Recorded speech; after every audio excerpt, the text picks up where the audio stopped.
E aí, pessoal? Tudo bem? Hoje a gente vai mergulhar de cabeça num tema que me deixou, pensando bastante. Sabe quando você lê algo e fica, como assim?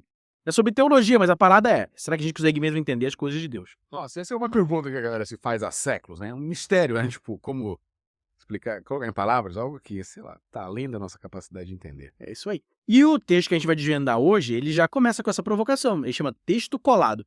E já de cara, questiona a própria palavra teologia, saca? Você sabia que essa palavra vem do grego theos, que significa Deus, e logos, que pode ser traduzido como palavra estudo, discurso. Sim. É como se a gente quisesse, sei lá, estudar, analisar Deus, mas como fazer isso se quer ele é, tipo, infinito misterioso? É, a gente fica encucado mesmo. E o texto colado vai além, sabe? Ele fala que muitas vezes o que chamamos de teologia é só a gente repetindo o que Deus já revelou, seja nas escrituras, seja através da natureza. A gente foi tipo papagaio repetindo, sabe? Entendi. É como se a gente tentasse explicar a beleza de um quadro só falando das tintas, do pincel, da técnica. A gente pode até entender a técnica, mas a emoção, a mensagem que o quadro passa é algo que vai além. Faz muito sentido. E o Descolado nos leva para uma viagem pela história do pensamento teológico, sabe? Não. Ele mostra como essa discussão sobre a gente conseguir ou não entender Deus rola há muito tempo. É verdade. E a gente pode começar lá na Grécia Antiga com o Platão. Ele usou o termo teologia no livro dele, a República, mas para ele, teologia era um jeito de entender Deus pela razão, diferente dos poetas da época. Então, já naquela época, a galera estava tentando decifrar os mistérios de Deus, cada um do seu jeito, né?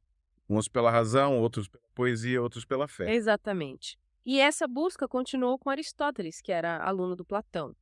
Ele usou a teologia de duas maneiras, como tipo uma filosofia que a gente chama de metafísica e como um jeito de explicar as coisas usando os mitos. Olha só, a palavra teologia já causava debate desde o começo. Mas o texto colado destaca um cara chamado Marco Terêncio Varrão. Ele viveu no século IAC e propôs 3 tipos de teologia: a mítica, a política e a natural.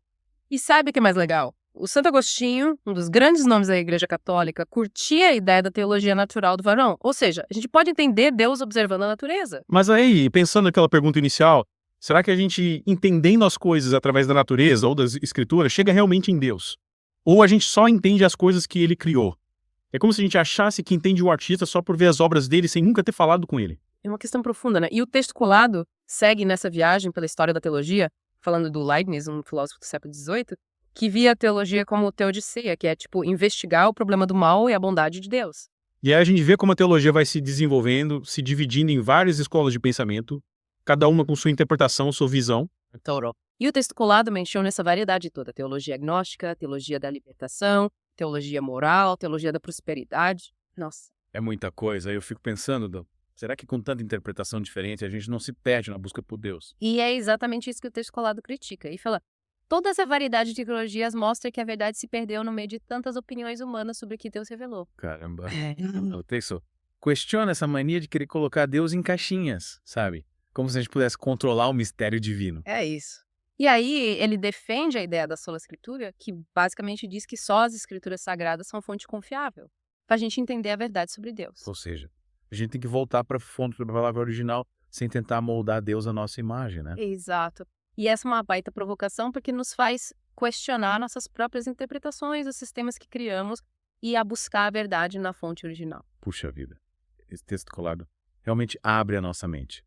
Mas acho que a gente precisa de um tempinho para respirar e digerir tudo isso. Voltando à nossa conversa sobre teologia, acho que a gente precisa voltar naquela pergunta que o texto colado faz, sabe? Será que a gente consegue mesmo, com a nossa mente limitada, desvendar os mistérios de Deus? Verdade. A gente fica aqui falando, mas o texto questiona se a gente realmente consegue fazer teologia de verdade. É De bem... pirar o cabeção, né? E o texto meio que nos convida a ter mais humildade nessa busca, sabe? Não é pra gente desistir de buscar, mas repensar como a gente busca. Humildade, né? Essa palavra que, sei lá, parece que as pessoas esqueceram, todo mundo quer ter certeza, ter todas as respostas. É, mas quando a gente fala de Deus, a gente tá lidando com algo muito maior que a gente, né? Tentar encaixar o divino em regras, sistemas, dogmas. Pode ser um jeito de limitar nossa experiência com o sagrado. Tipo, prender Deus numa gaiola, como esticar o infinito. É isso aí. O texto nos convida a abrir mão dessa ideia de controlar o conhecimento sobre Deus e se abrir para a experiência da fé, da revelação.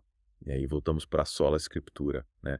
O texto coloca as escrituras sagradas como a base para nossa busca. Mas é importante lembrar que, mesmo com as escrituras, a gente precisa tomar cuidado para não cair na interpretação literal, sabe?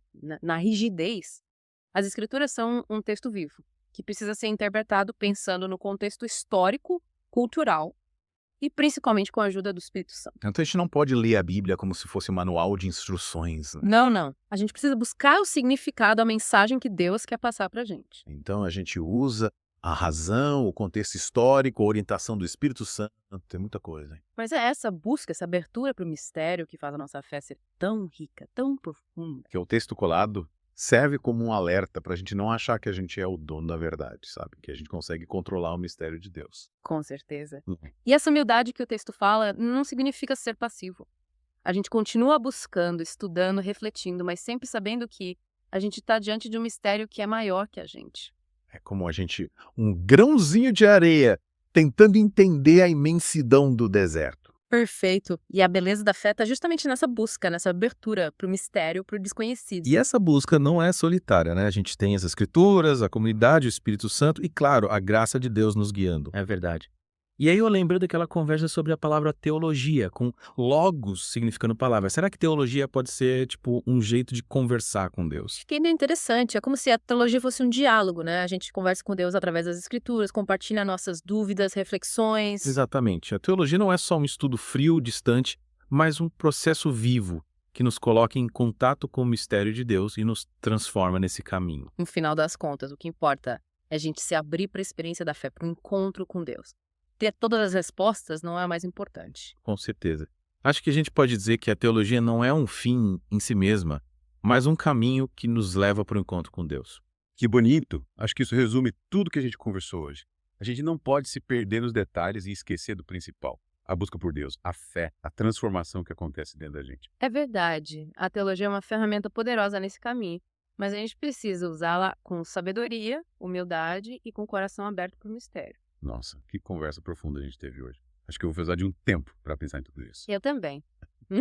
Mas sabe o que é legal? Essa conversa não termina aqui, a gente continua refletindo, buscando, aprendendo. Quem sabe a gente volta a se encontrar aqui no The Deep Dive para mergulhar em outros mistérios da fé. É demais. Mas por hoje a gente fica por aqui. E você que está nos ouvindo, continue essa conversa com a gente. Compartilhe suas ideias, suas dúvidas, suas experiências com a fé. A gente quer muito te ouvir. É isso aí. A gente se despede por aqui, mas a busca continua. Fiquem com Deus e até a próxima. E aí, voltando para nossa conversa, fiquei pensando naquilo que o texto colado defende, sabe? A sola escritura. A ideia de que só as escrituras, revelam a verdade sobre Deus. Será que é isso mesmo?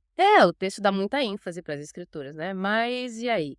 A gente tem que ignorar completamente outras coisas, tipo a tradição da igreja, a razão, as nossas próprias experiências. Faz sentido. A gente usa a razão para interpretar a própria Bíblia, né? A gente precisa analisar o contexto histórico para entender a mensagem real, né? Exato. E a tradição, ela nos conecta com a história da fé, né? Com as diferentes formas de viver a religião, de entender a religião. É muita riqueza que a gente perde se ignorar tudo isso. E a experiência pessoal, então? Yeah. Que aquele momento que você sente a presença de Deus, sabe? A fé se torna real e te transforma. A gente não pode ignorar isso, né? Com certeza. Cada um de nós tem uma história com Deus, né? Uma história única. E essa história também faz parte da nossa teologia. A beleza da teologia é essa.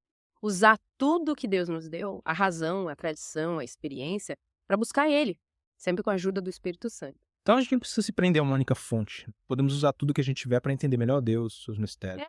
Isso aí. A gente precisa ter uma visão ampla, completa, que reconheça a riqueza da nossa busca por Deus. No final das contas, o que importa é a sinceridade, né?